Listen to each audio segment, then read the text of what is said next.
go out from here with confidence, become men and women of integrity as you have been bequeathed by your lecturers and your parents with the right morals.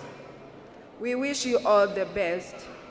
Lastly, allow me to most sincerely thank God for making this day our success, our chief guest for gracing our occasion.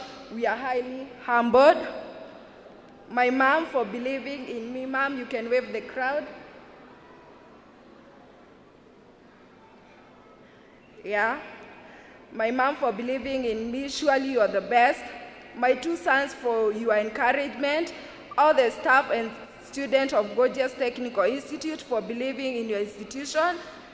Our parents, guardian for being our greatest partner, and everyone else who found his or her time to grace this occasion. Thank you. Hongera sana to our graduates.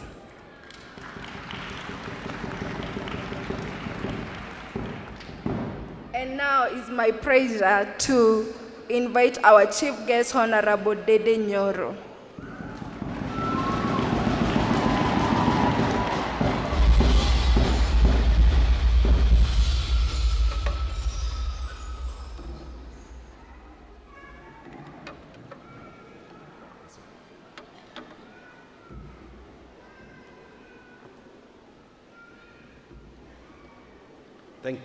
Thank you very much, our Director of GTI, Madam Jackie, the other guests, Daktari, who we went to the same campus, Dr. Naomi, my MCA at home, who is also a renowned national artist, Mheshimiwa Gathewa Njeri, is actually my MCA at home. All the other people in the entertainment industry, Kamwanawa Jane, Kamudhamaki, Nyoro, and all the others. Those who are graduating today, the graduates of GTI, including our parents and guardians, and all those who have come to witness our graduation. Good afternoon. GTI oye! GTI oye! GTI oye! Asante sana. I'll be very brief because I know after this we have arranged several celebrations, but I want to start by congratulating all the graduates, the over 180 who are graduating today. Congratulations to all of you.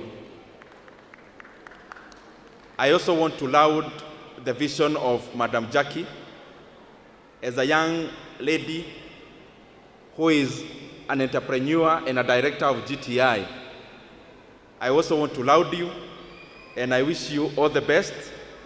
May this college become much bigger than even Kenya, so that there will be GTI even other countries. And even having GTI as a university is not a pipe dream, so pursue it.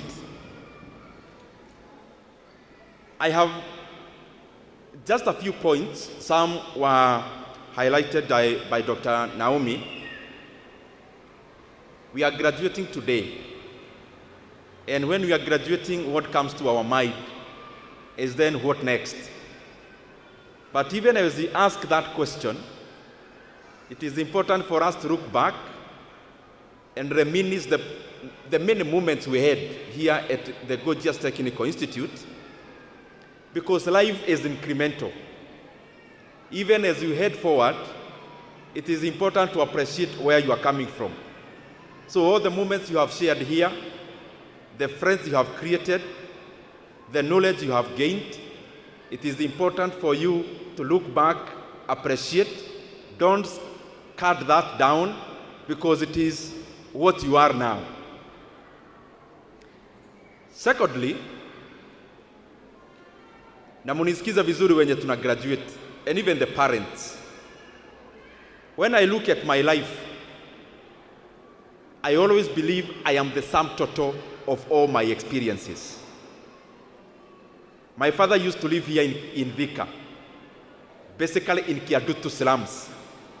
That's where my father used to work, to live, because he was a carpenter here in Thika.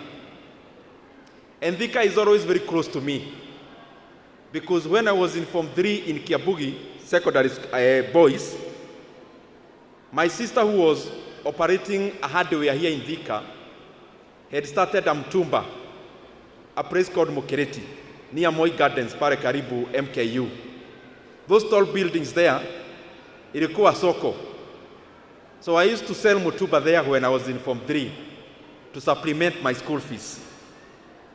And now I am standing before you, having been given the position I am serving by the people of Kenya and by God, and especially by God. But for me to be Ndindi Nyoro standing before you now, I have to be the person whose father was living in Kiadutu. I have to be the person who was selling mutumba at Mokereti. And if I try to remove any part of me, the experiences I've gone through, whether good or bad, then I'm no longer Ndindi Nyoro who is standing before you. So accept all the situations you have gone through in your life, the good ones and the bad ones. Because the bad ones, many times, they become lessons. They become lessons for us to be better. Where we have been lowly, it is a lesson for us on how to behave when we are no longer in that low position. So though all the experiences we have gone through at Gorgeous College is an opportunity to make us who we are becoming. Not just what we have become, but who we are becoming in the next few years. One of the things I want you to carry home as you graduate. When I was in year 1 in KU, that's where I went. And actually even Gade Wajeri, these artists, you know, sometimes we appreciate only their talents, like how he has entertained us, or the leadership qualities, for example, being an MCA. But Mheshimiwa Gade Wajeri is actually also a graduate from KU. He also did economics like myself. So masomo ni muhimu. Unaweza keti na kijua tunakuja function na wewe, usivae koti uonekane kama wewe uko na kiti kubwa kuniliko tafadhali. Asante sana. So as we go home, something I learned in my first year in campus, that even as I get the papers and the knowledge in my mind, I need to translate that knowledge into something practical. So from my first year in campus, I went to volunteer. One, I went to the Ministry of Trade. That time it was based at Kencom. I volunteered there for some months without any pay, because I figured out volunteering even without pay will pay me more than being idle. Because even if I'm not being appreciated by being given a stipend or a salary, I am gaining experience. In the same first year, when we were in our long vacation, I was volunteering in a company that was owned by Honorable Genye Kariuki, our former MP. He was doing stockbroking. I volunteered there because I knew the experience I'm getting there, whether on no pay or a low pay, it was better than being idle. The stockbroking I volunteered to do at Genye Kariuki's farm is something I do up to today. So as you go out, whichever course you are taking, you better volunteer in that salon for no pay than be idle. Because it is through learning the practical experience that then you gain much more than even the monetary compensation. The second thing, we all graduate from universities, from colleges, and then what? To look for jobs. Where do these jobs come from? Because everyone graduating is looking forward to applying for a job.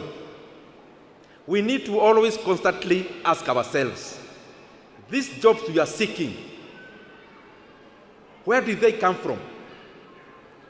And as we ponder about that, we need to know that the mindset for the today's graduate in the modern world, whether in Kenya or elsewhere, is value creation. And for you to create more value as a person, you'll create more value when you are not looking for a job, but you are looking to create your job, and you are looking forward to create a job for other people. But then how do you do that? As you venture into entrepreneurship, because I believe all of us will end up there. That is my prayer and wish. As you look to create a business, whether in plumbing, whether in hospitality, whether in designing apparels like this one, whether in the field of beauty, have some deeper interest. Don't just be superficial. If, for example, you are in the beauty industry, don't look at it as beauty as a salon. Look at it as something luxury. Because some of the products you end up using there have made many people billionaires. The richest person in France today, the richest woman actually in France, is for a company called L'Oreal. That company is within what you studied here. So don't just seek at looking in using the products. Look even backwards, what is called backward integration. Where do these products come from? Which gap can I fill in? Is there opportunity? So as you graduate and you are looking forward to starting a business, look for gaps within what you want to start the business within. And gaps can be anything. You could be a plumber. Maybe today's plumbing in Kenya is not institutionalized. So when anyone is looking for a plumber, you just have to look for an individual. Maybe there is a gap of you creating a company, and a company of plumbing only. And that company anyone can call.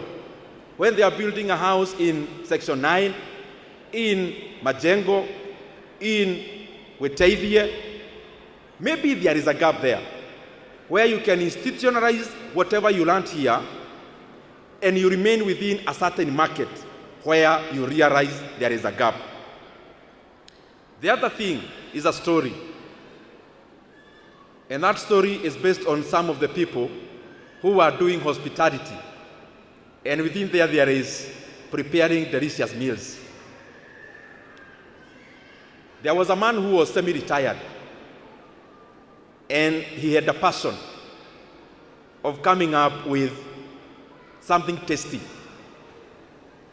And that thing was based around how you can cook chicken, and that chicken can taste differently from how many other farms cook their kitchen, or kitchens cook their chicken, And he was already old. But he created, and he was trying to create a way of making chicken taste differently. And he came up with a recipe. And after he came up with the recipe, he went around asking for many hotels to include that recipe in their menu. And he went in the first hotel. They declined. The second didn't even listen to him. The third and fourth, they declined. He went for over 1,000 pitches. Pitching is when you go to request for somebody to take up a product that you have developed. Over 1,000 pitches were declined. Then at 1,004, some people decided to give him a chance. And they included that recipe within whatever they were doing. That recipe I'm talking about today is the hotel we call KFC. And the man I'm talking about is the man when you go to KFC, you see somebody smiling there. That is the man I'm talking about, called Colonel Sanders. So when you graduate from GTI today, the world may not be very kind to you as you graduate. You may not get open arms and people telling you karibu.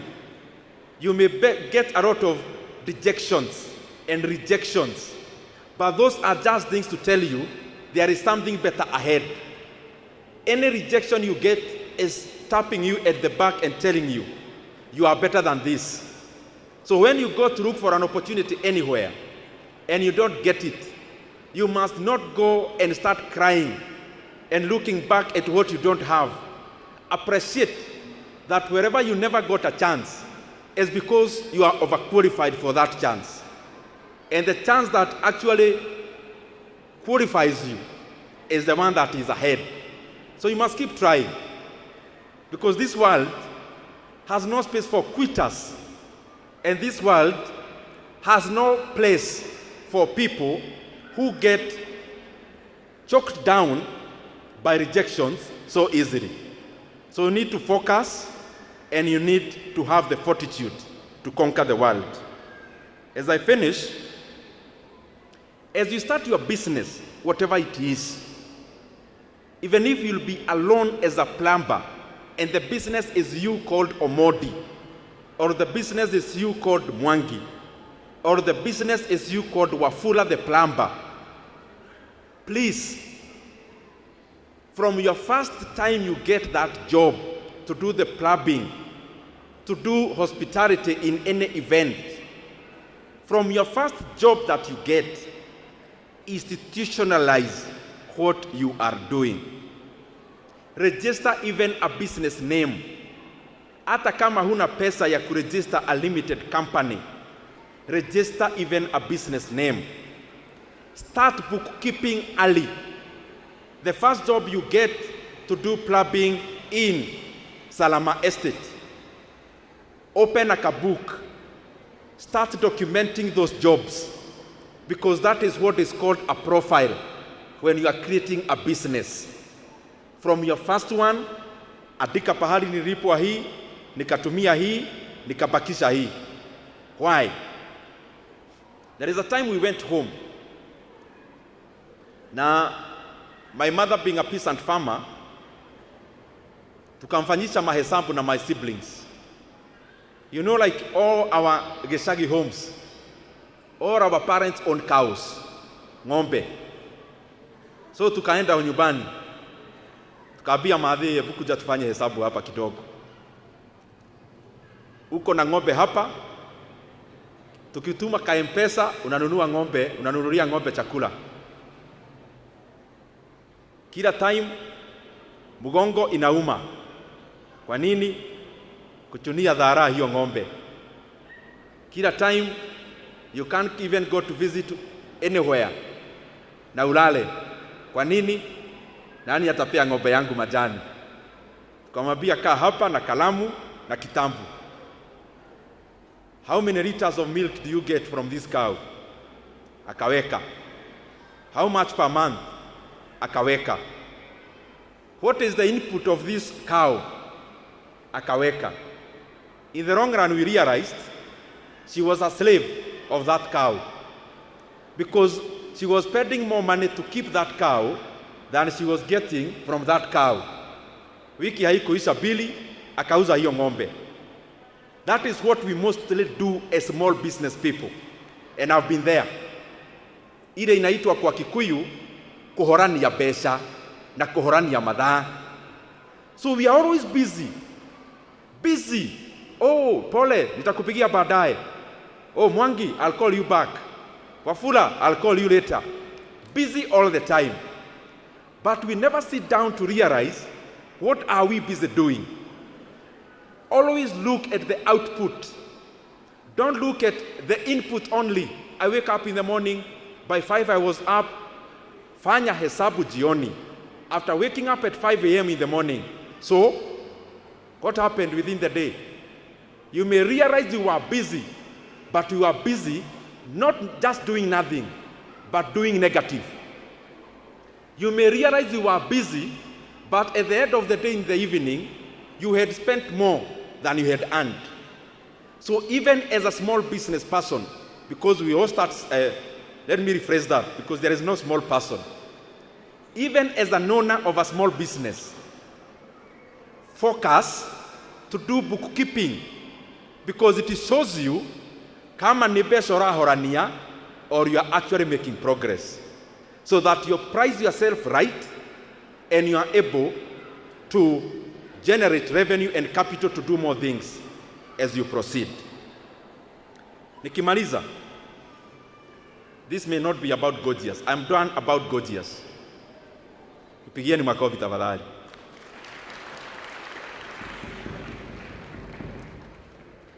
That is on a light note.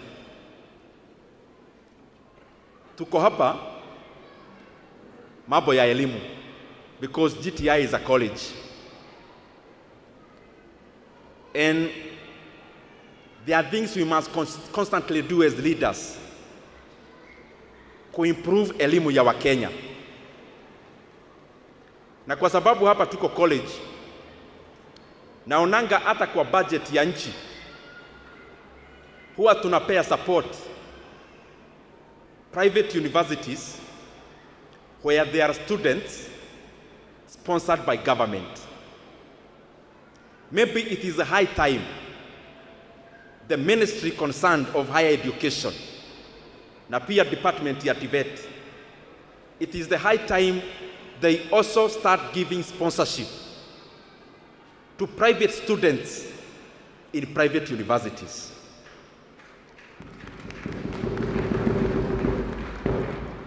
Because the labor force, when you graduate from GTI, which is private, you become part of the labor force of the Republic of Kenya. When you graduate from GTI or any other private university or a private institution, being a college or a TTI, you now transition to become part of the labor force of Kenya. And therefore, the sponsorship that we continue to give even the public colleges, even the private colleges, what they do is to refine the labor force of Kenya, and therefore they deserve the same kind of support. The second thing, in the last few weeks,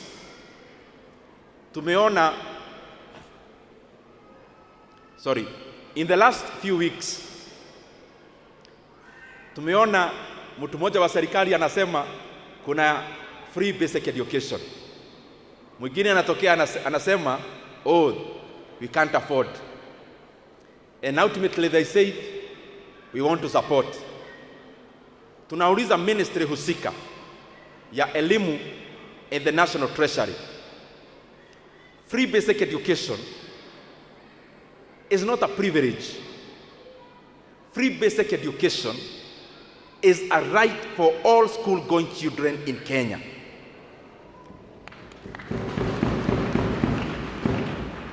And if it is true, as you said, that you support free basic education, shule zimebakia wiki mbili wafugue.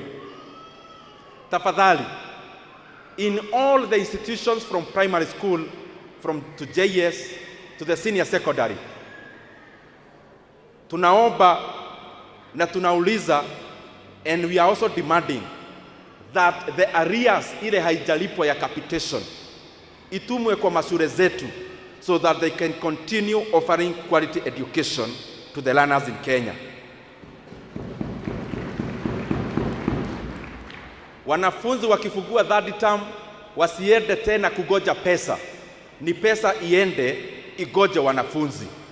Na tena, by the time the schools had done the budget, especially the senior secondary, of 22,000 capitation per year, it is not a figure that came from the air. It was based on empirical calculations in terms of the functions that the schools do. Na kwa hivyo, 22,000, Kenya should never be having a discussion about whether to reduce 22,000 to whichever figure. We should be talking about increasing the figure to cover up for the inflationary pressures that has come in the many years back. Na ya mwisho, jana tumeona ile inaitwa EPRA, wale wanatoa bei ya mafuta Kenya. They came up yesterday and decided that they are only going to lower only one category of product, by only 1 shilling. I want to remind my brothers and sisters who are in the policy now. Hii Kenya, shilingi hata peremende hainunui. Na kwa hivyo, it is important we know that bei ya mafuta carries the entire economy. Last month, they hiked the fuel prices by 9 shillings. Ikikuja ni kuongeza, tunaongeza na shilingi 8 ama 9. Ikikuja ni drop, we drop by 1 shilling. And I am saying this because I know bei ya mafuta Kenya is the highest in the region. In the region, there is no neighboring country ambayo inauza mafuta Kenya. Ambayo inauza mafuta bei ghali kuliko Kenya. Whether it is Tanzania, Uganda, hata mafuta ya Uganda ile inapitia Kenya, poti ya Kenya. Watu wa Uganda wanunua mafuta bei ya chini kuliko Kenya. Shida ya bei ya mafuta Kenya ni maneno ya kodi and levies, and especially the levy of 7 shillings that was introduced last year. So tunauliza kwa unyenyekevu sana, wacha tuache kukibiza economy yetu na vitu za juu, kwa sababu when the prices increase, you are giving investors alternatives to look for other countries. Na sasa hii ina happen kuwa na bei ya juu ya mafuta. It is happening around the same time ambayo serikali inasema ati hizi barabara zote kubwa, barabara ya kwenda Nakuru, barabara ya kwenda Mombasa, kama hii ya Thika Road, ati wataweka toll stations. Roads is a public good, and public goods are supplied by government for free. So I want to ask those who are doing these mechanisms like PPP and tolling of roads. We cannot afford to have an economy where the prices of fuel are the highest in the region, and then we want to toll the roads. That will make Kenya a very uncompetitive economy, and it will lower the ease of doing business when it comes to Kenya. Hii barabara ya Nakuru kutoka Nairobi, serikali inaweza pata hiyo kodi, inaweza pata hiyo pesa inayohitajika without doing the expensive PPP. Watu wa Nakuru ambao wanaenda mpaka Eldoret, wengine wanaenda the western part of Kenya including Nyanza, wanafaa wajengewe barabara from Pararironi all the way to be dulled without making them pay to use that road in the name of toll. Because you cannot install a toll on a corridor road like the one coming from Mombasa going to Malamba. Any section of that road must not be tolled, because when you do that, you are increasing the cost of doing business and you are moving investments out of our economy. Na hayo mengi, asanteni sana. May God bless you. I wish you all the best. Yes. Thank you very much. Our chief guest, appreciate our chief guest once again. So, with all due respect, I want to welcome one of our teachers with some few certificates. But before that, kwa sababu ya time, tutakuwa tunasoma majina. Tunaomba tu sisi wote wale wote wanagraduate kama kuna wale wako nje wasimame wote, kila mtu asimame chini, kila mtu asimame, watu commission tu. Then tukimaliza, we only give 8 certificates to wale wako ready, and then immediately after that tutakuwa tunapata vote of thanks na tunaenda. So hiyo certificate nyingine tunachukua kwa shule ama tunaongea na teacher who are in charge na tupate certificate yako. So with all due respect, thank you very much. This is what I want to do. Hapo kwa hiyo graduation cap, hapo kwa graduation cap kuna hiyo kitu inaitwa tassel. Hiyo kitu na hangi. Nataka uweke on your left. uweke on your left, eh? Tunaelewana? Wale wako nje, wale wana graduate na wako nje wako na gown, please. Tuingie ndani.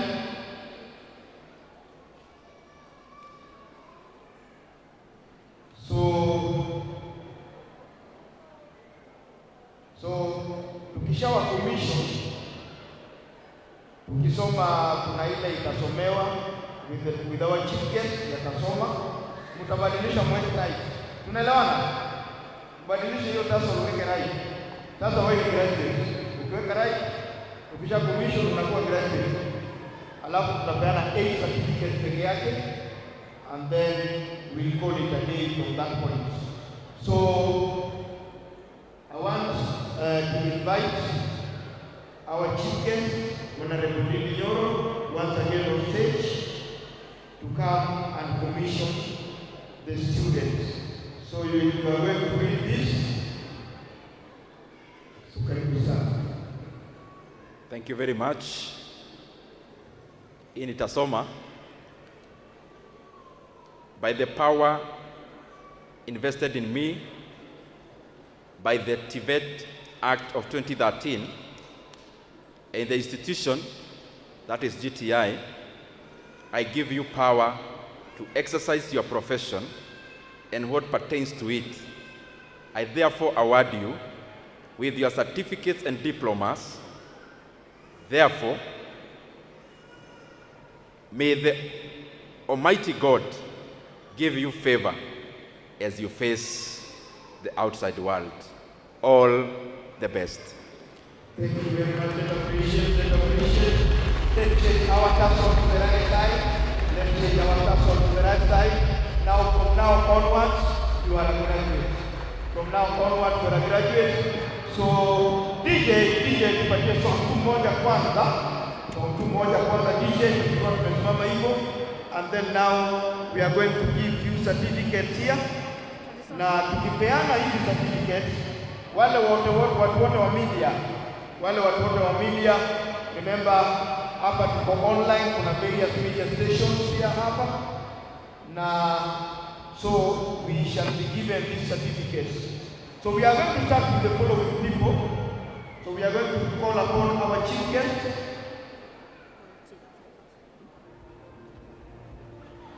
Yes, we are going to call upon our chief guest and the director to give these certificates. So ukiitwa unasimama hapa, alafu tunakupatia certificates.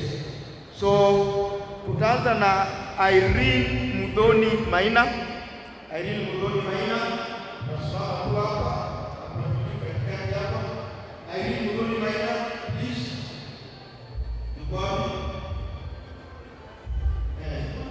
Then Munga Rachel Matiri, Munga Rachel Matiri,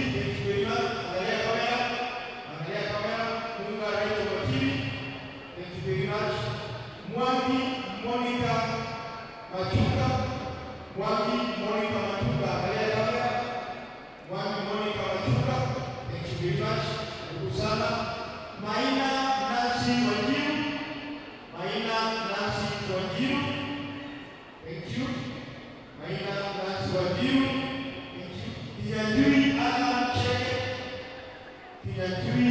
Alan Cheke, watu wako yake, thank you very much. Kalekwe Josephine Mwende,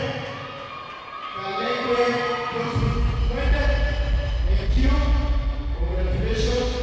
Musioka Poli Mawia,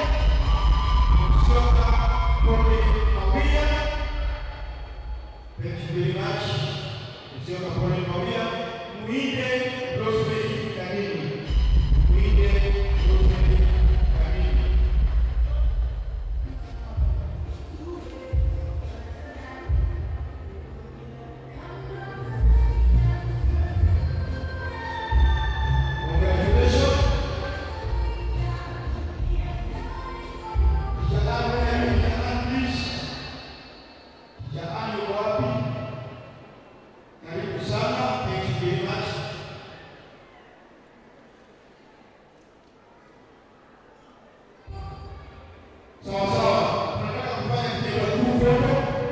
kuja hapa. Wale